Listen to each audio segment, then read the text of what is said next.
I hear a loud breathing somewhere in my room. I'm typing this RN and I'm scared. Well, I'm not 100% sure at breathing but sound really close to it.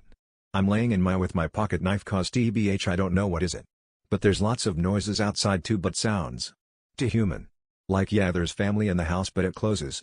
And walls are not thin enough to hear breathing.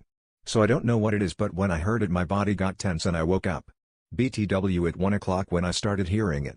But the breathing sound like snoring-ish but heavy. I'd what to do I might try to find out what is it just to try to sleep without worries. Okay I know where IT coming from. It hear it outside.